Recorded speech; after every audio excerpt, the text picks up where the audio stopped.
We know this already. Time works in relativity to objects and bodies. It's actually quite fascinating to close your eyes and think about it.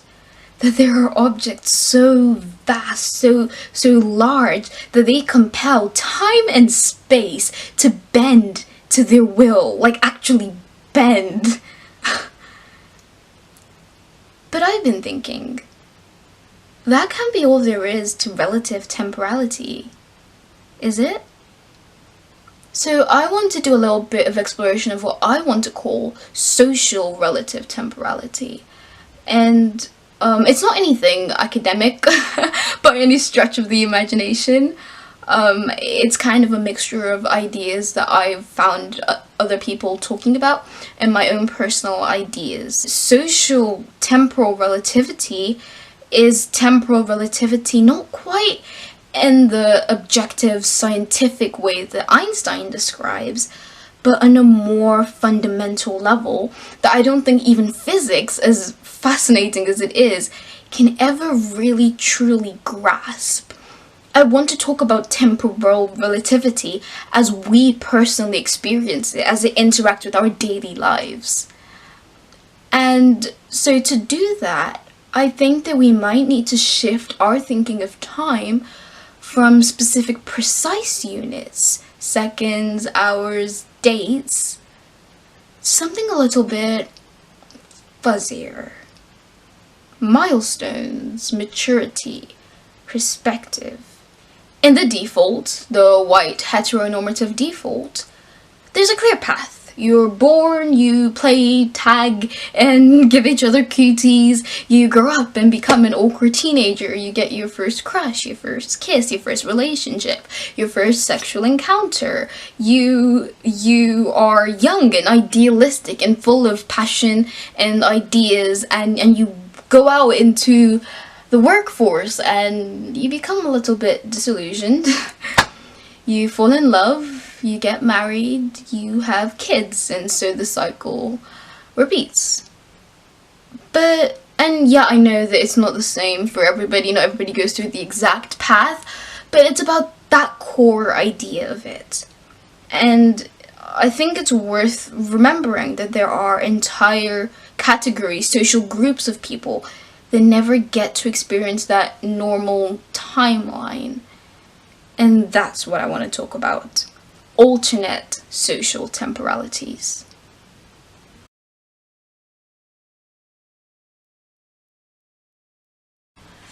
I can't quite seem to chase down the origins of the word heterotemporality, but I first came across it in a philosophy tube video, and heterotemporality is kind of the way that people expect you to have a boyfriend or a girlfriend by a certain age, or the way that people react when you say that you're uninterested in marriage or children. Heterotemporality is very linked to amatonormativity. I made a video on it, by the way, you should check that out. But there is an alternate social temporality to counter heterotemporality. And it's what some people refer to as queer time or queer temporality. And it's kind of the way that some trans people describe their transitions as a second puberty. And I think even beyond the physical, there is this element of rediscovery. Some trans people, when they go on hormone therapy, they talk about how they experience changes in their sexualities or the way that they experience their sexualities. There's just a lot of relearning who you are and a lot of self-exploration that comes with transition, whatever that means to you. And if you're closeted, it can feel like your life is on pause, like you're waiting for everything to finally begin. And so you can't hit the milestones of, getting your first kiss. You might miss certain milestones, or if you're asexual or aromantic, then you might not even be interested in those milestones, in meeting them, or you might feel a pressure to do that, to grow up properly. I think that heterotemporality has this way, well, amatonormativity really, amatonormativity has this way of setting up heterotemporal milestones as symbols of maturity. So if you haven't had your first kiss, if you haven't had your first sexual encounter, then you're not quite considered as mature, and it can leave people feeling like they have to act more mature. Being queer and trans means there is little to no space for me to have romantic relationships, and that impacts friendships, which makes me feel like I'm missing out. I was supposed to like boys, experience crushes, want a boyfriend, want a husband one day, want kids, the whole nuclear family ideal. But it's never fit me, never really felt like that's who I am. Due to being trans, I've also had to struggle with a lot of self-hatred and body dysphoria, making it even harder to connect to those around me. It's made me feel like a husk of myself, not really being allowed to be who I want around people I'm not close with. I feel the need to be mature so people take me seriously. It's not good at all. There's a very common infantilization of aromantic and asexual people, and like some people like that, and that's completely fine, but not everybody enjoys being infantilized, and yeah, it's just not a fun experience, that waiting for your life to begin, or even if you are still in the process of figuring out who you are, it can feel like you're having to deal with so much internal conflict while your friends and other cishet people that you know are going out and, you know, doing the teenage thing, and that can kind of contribute to feeling weird in your age a little bit. And when I was coming up with a term to describe this, I had two options. Well, I narrowed it down to two options really, and they were atypical social temporality and alternate social temporality. And I went with alternate because I can't help but feel that atypical creates a sort of hierarchy almost that places typical over atypical, when really that's not true. There's room for both heterotemporal and queer temporal experiences.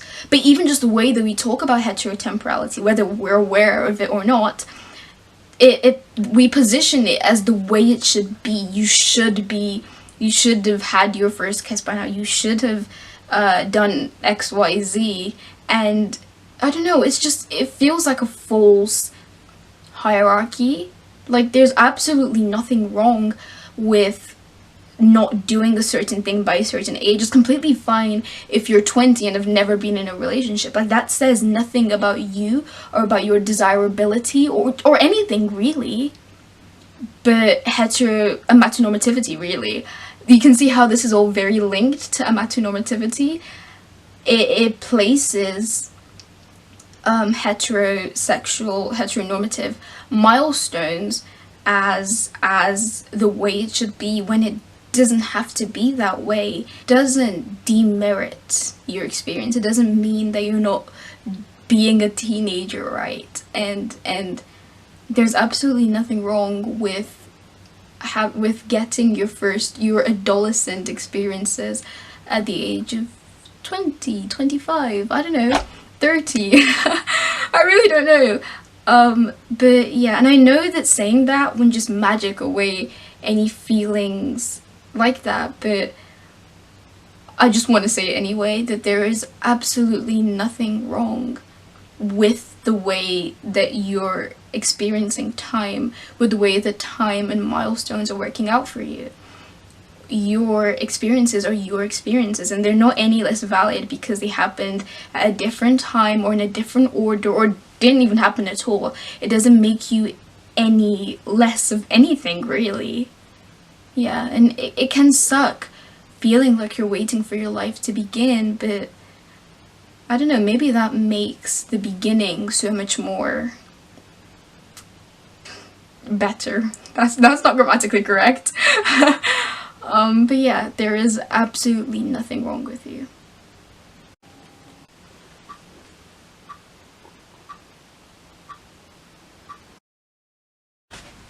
As of recording, I haven't quite found a word that accurately summarizes race-related temporal distortions in one word very neatly. But I do think that there is a very interesting and important distinction to be made between queer temporality and RRTD, let's call it that for short. And that's that with queer temporality, it's very much about the experience of feeling like you're watching your whole life slip by you. It's about feeling like you can't meet the expectations that other people have set for you. It's very much about milestones. Whereas with an RRTD, it's perfectly possible to be impacted by one and still hit every milestone, on time even. You might not be able to hit those milestones, but it's also possible too. And so I feel like it's probably more useful to talk about RRTDs in terms of the other two completely arbitrarily decided units of social time, and those are maturity and perspective. Adultification is a painfully common part of Black experience, of growing up as a Black kid or a Black teenager. It's how I can be sat in a music lesson, in the middle of lesson, as the teacher is teaching, and have racist things said to me right in my face, right in front of me, but be told by the teacher that I need to be the mature one, that I shouldn't lash out, I need to ignore his racist minstrelesque caricature of me and have that dismissed as immaturity. He's not immature, he's racist. In Grand Army, we watch these two Black teenagers lose this life-changing opportunity because of a stupid, immature prank that just completely escalates. When a white boy rapes somebody, we're encouraged to think about his future and, oh my god, it's such an immature mistake. But when a Black boy is caught with minuscule amounts of weed, he's sent to prison for decades. That's adultification. The school to prison pipeline runs on adultification. Everywhere we go, Black teenagers, Black kids are over-policed, over-scrutinized. Every single action picked apart for proof of some kind of like evil intent that we must all somehow harbor. That's adultification.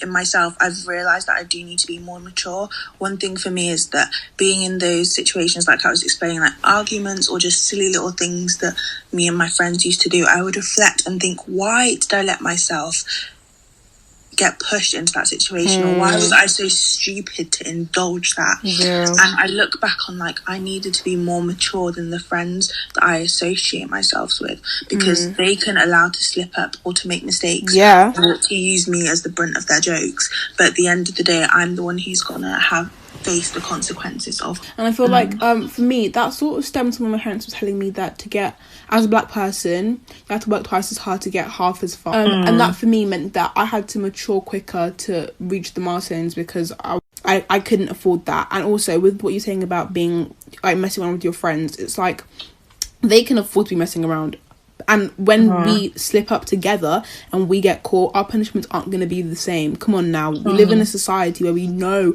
Black people are disproportionately affected by all sorts of things, like the prison to school pipeline. Exactly. All of that kind of thing. One thing is, for children it's really hard because you're just learning, you're just making mistakes. In year 7 I ended up on behaviour report because the teacher was angry because I used to talk during class, and that's because I was an excited, naive little year 7 who was just excited to have so many friends and be in this new environment. But the teacher perceived that as me being disruptive, and so I was put on behaviour report, and a few of my friends were put on it as well. But I remember one of my friends, she got into trouble, but she wasn't put on behaviour report. But the teacher then told her later at a parents' evening, this is a different teacher, told her, if you keep being friends with this girl, your child's going to end up in a gang with me. And I was thinking, what?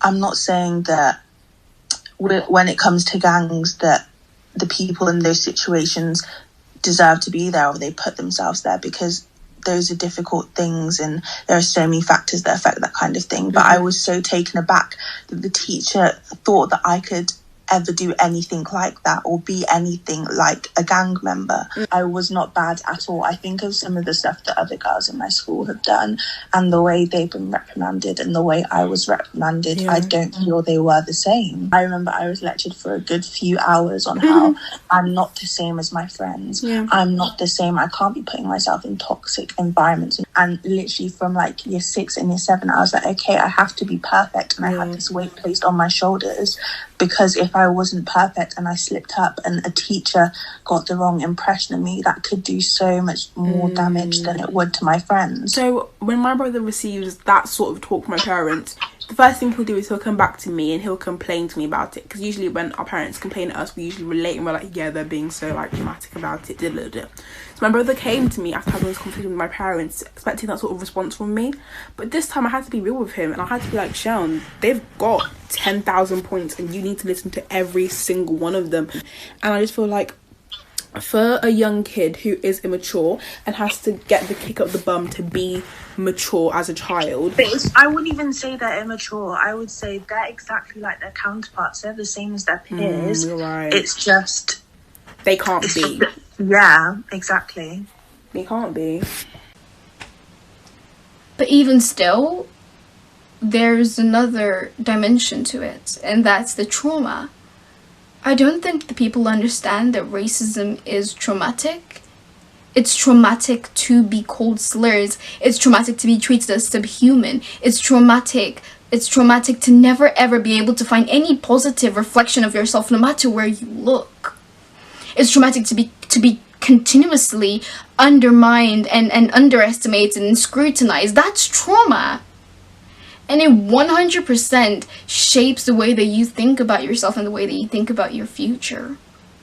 And when you're just a little kid trying to make friends and have some fun, and you're rejected by your other classmates and made fun of for the way that you talk, the shape of your lips, your nose, the way that you walk, it breaks my heart all over again to think about it. My cousins, my sister, they're only 12, but it feels like they're already so grown up. And like I'm sitting and I'm thinking back to my own childhood, and I don't really remember a time where I was ever allowed to be a child. You have to learn young that your presence is not welcome in certain spaces, that there are times when you will forget just how intelligent and powerful and human you are when you have been underestimated and minimized for so fucking long.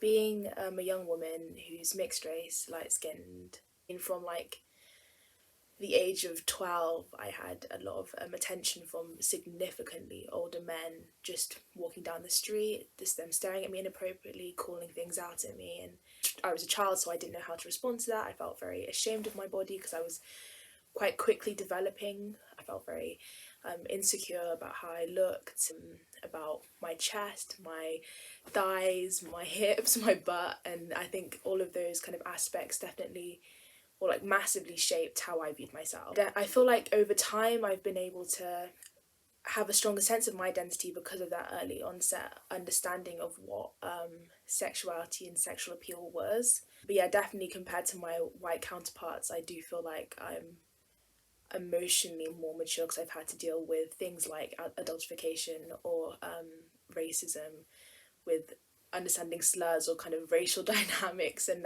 what it means to navigate a world that constantly tries to shut you down being a queer woman of colour.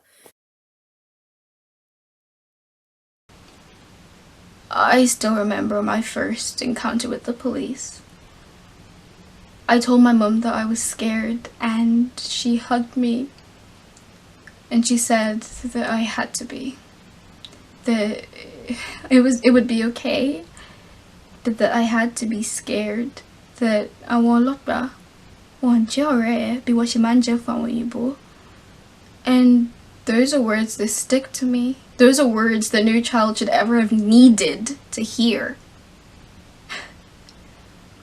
You may be a person of color and hit every single milestone, but your relationship to time is fundamentally changed when you are forced to be a child in an adult situation, in a traumatic situation, it 100% fucks with you. And it's left me feeling at once 50, 15, and 5. There are a lot of things that can distort your relationship to social time. Way more than I can cover or even hope to begin to understand. If you are disabled, you might miss certain milestones. Hospital trips can swallow up your adolescence. You might feel out of place amongst people your own age because of your interests or difficulties with communication. And not to even begin to talk about the way that disabled and neurodivergent, especially autistic people, are infantilized, or even to begin thinking about trauma and the trauma that comes with bullying and ableism. And these are just the things that I know of. I wanted to do a more in-depth section about neurodivergent and disabled experiences with marginalization and how that shapes adolescence. But I didn't really get enough response. I did a survey, and I didn't really get enough responses, unfortunately. And I don't really want to speak for people with experiences that I don't have. So I guess consider this section under construction. I don't feel as if I have the same timeline as everyone else. Huge milestones for others, such as dating or getting a driver's license, I can't relate to. I also feel as if I should be further along in life than I am because I try so hard. Because of my disability, I never got to experience normal teenage things. I always had to sit on the sidelines. I never got to go to a house party, have a prom, have a normal relationship. I'm older now and trying to move past it, but I can't stop it from hurting. I've always wished that I could have been normal, abled, neurotypical, straight. I'm on the functional side of the autism spectrum. I was bullied a lot in early childhood. I felt lonely, and this loneliness contributed to me staying in a very toxic relationship that I didn't want for a long time. And because of that relationship, I missed out on a lot of things. I've learned to cope with my thought process and translate my nonverbal expressions into English, but it's a struggle, and I feel that it's impacted how I relate to people and set up a vulnerability that led to other traumas. My mental illnesses and mental health issues developed because at such a young age, I was forced to grow up quickly in order to keep myself safe. At times, I've had to avoid situations because they make me too anxious. One specific memory comes to mind of my maybe 11th or 12th birthday. I was sitting with my friends, we were having a good time, and I felt a panic attack coming on. So I excused myself and went to the bathroom. For maybe 10 or so minutes, I sat there panicking. A routine I'd come to understand, but that didn't make it any less painful. To be missing out on time with my friends, all because I hadn't been provided the proper support. I have daily panic attacks, and I've yet to really get used to them. It isn't a shock, but simply that they are highly overwhelming. I wish I had better ways to handle having them, but all I have is simply waiting them out and hoping to dear God they won't last all day. But I have dreams beyond leaving this house, and achieving those dreams and goals is what I hope I'll be able to do. I don't want to tie my worth to whether or not I can accomplish my goals, only to try. And if I can accomplish even a small margin of what I want to do, I think that's alright. It's hard to have conventional teen experiences when I'm constantly struggling with my disability and mental illnesses. Like, how can I do all the teenager things when most days I'm just trying to keep myself alive? I'll link to neurodivergent and disabled activist influencers that I really admire and really look up to, that I think are good to learn from. But yeah, all of these things, drug addiction, solitary confinement, a global pandemic, all of these things have significant impacts on your relationship to time. They're very big temporal distortions. But what really got me thinking about social time was the internet.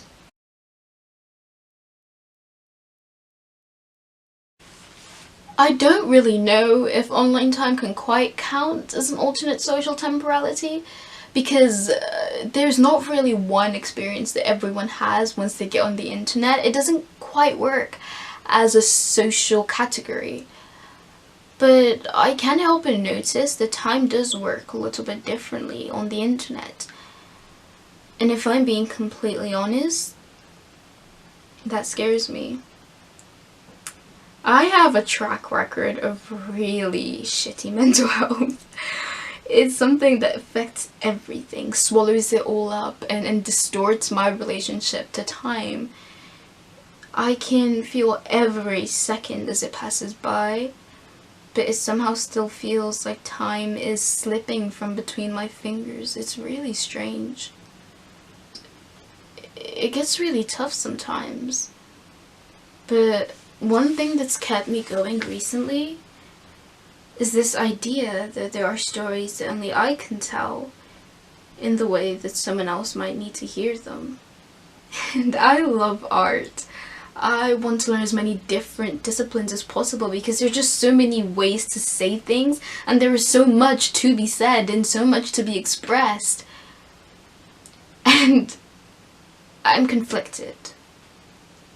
Because time works a little bit differently online, and I'm 15. Technically, I'm still a child, no matter how I feel about it. I'm going to fuck up. I'm going to have poor judgment, and I'm going to make mistakes. And as much as I want to make these personal videos bridging the gap between the intellectual and the profoundly human, and showing people that it's okay to feel the way that they do, I am still a child. There are things that I can't and probably shouldn't really share, and I understand that. The time on the internet works really strangely. We tend to think of time as linear and ruled by causality. One thing happens, then another, and then another, and then another. But on the internet, that kind of breaks down. Every tweet you've ever tweeted is just there. It's all just there, all at once, floating about indiscriminately on the internet. There isn't really that sense of causality. What I'm trying to say is that the internet isn't a place for growing. It's a place for display. You build an image of yourself and you show that to other people. It's really difficult to be more than just a stagnant thumbnail. I'm already terrified enough of making a mistake, but the internet just heightens that fear. And then on the other hand, things move by so quickly on the internet. Everything is impermanent. Everything lasts 15 seconds or a minute at most. And it's overwhelming, and you're plagued with this fear of sliding into the recesses of internet relevancy, which is absurd when you factor in that I was never especially relevant. But I don't know, it is terrifying a little bit. Is this the version of me that I want immortalized, but then also ultimately forgotten? Will there ever really be a good enough version? I appreciate the people who try to make room for growth on the internet. D'Angelo and T-Noir are just some of the first that come to mind. And I appreciate the people who try to bridge the gap between the intellectual, the aesthetic, and the personal. Miss Lola and Abigail Thorne are again, just to mention a few. But they are adults, and I'm a child. And I have put a lot of thought into this. I'm not the kind of person to just do things. I'm really not impulsive. I have put a lot of thought to this, but there are things that I'm not capable of thinking.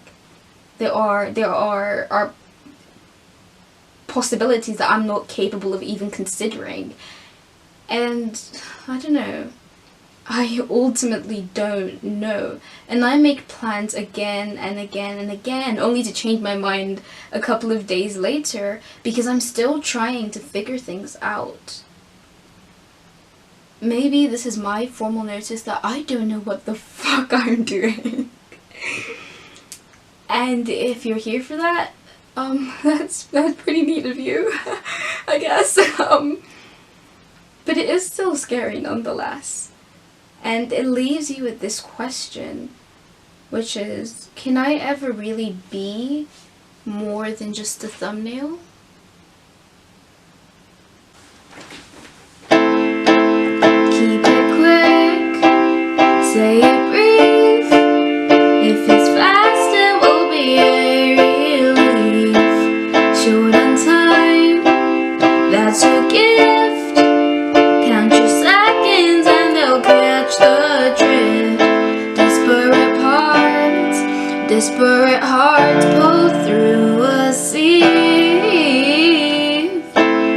Hand me a chart so I know how to start to say, this is all I can give. To summarize seems incomplete.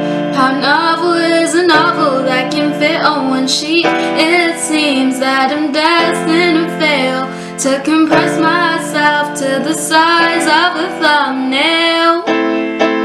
Keep it quick, say it